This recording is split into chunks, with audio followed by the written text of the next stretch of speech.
Want to speak real Filipino from your first lesson? Sign up for your free lifetime account at filipinopod101.com. There might be times in your life when you need to learn something right away. Maybe you have an unexpected exam, you need to prepare for a new job, or you might be traveling for work. In situations like these, many people feel the need to try to study a lot of information in a short period of time. But can you really learn a language by cramming in all of your studying in a short period? In this video, we'll talk about how cramming works with language learning. 1. Is cramming effective? A lot of people would probably answer yes to this question based on experiences they had in school. Most of us have probably had the experience of staying up late the night before a test to cram as much information as possible. But how much of that information do you remember now? Cramming can work if you have a test tomorrow or a short-term study goal. For example, if your only goal is to pass a test or give a presentation within a few days, cramming isn't a bad idea. But it doesn't work very well if you want to remember what you studied in the long run. A great example of a better way to study is with something like our spaced repetition flashcards. One of the most effective ways to study is to review something over a period of time. Spacing out your studies is what helps you learn and retain information best. You learn something today, you come back in 2 days and review it. Then, you come back in 4 days and review it some more. In contrast, cramming is a one-time thing. You cram a lot of information in your brain, take a test, and then forget it all. But when you review, you're strengthening the synapses in your brain. Synapses are like little roads that connect the neurons in your brain. So the more you review, the stronger the connection, and the better the recall.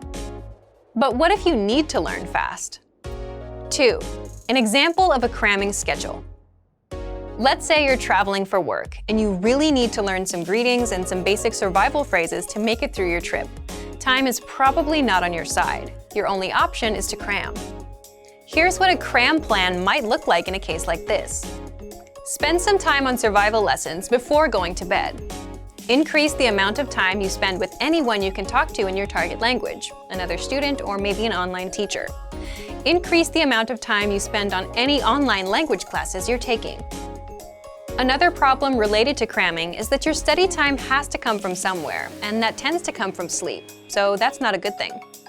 We don't recommend cramming, but if you have to cram, which we all do at some point, here are some ideas for how to do it.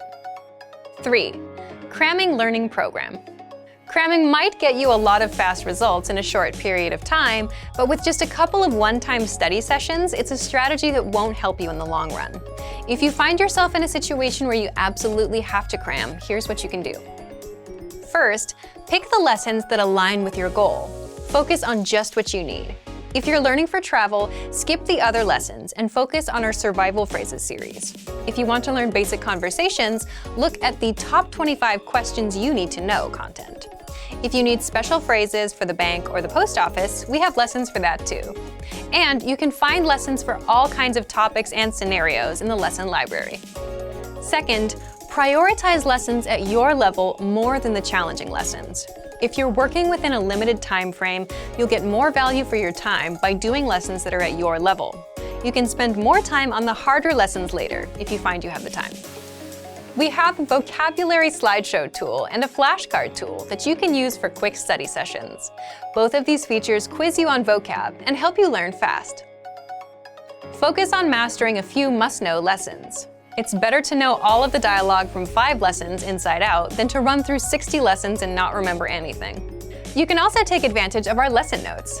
Inside the lesson notes, you'll get the lesson dialogue, translations, explanations, sample sentences, and cultural insights. We have a printer-friendly version of the word bank too. Just click on that to create a printout. It'll give you a physical study sheet you can use to review anywhere.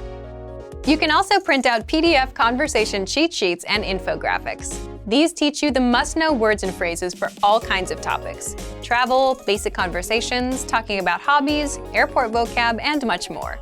With the infographics, you can save the images to your phone and just swipe through them for a quick review.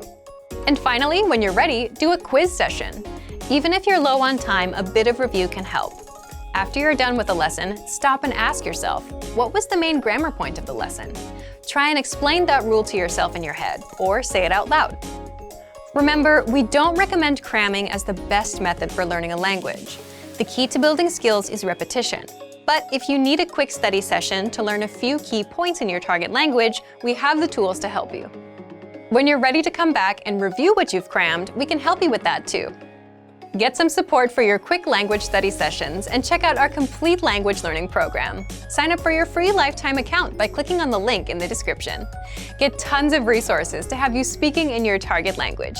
And if you enjoyed these tips, hit the like button, share the video with anyone who's trying to learn a new language, and subscribe to our channel. We release new videos every week. I'll see you next time. Bye!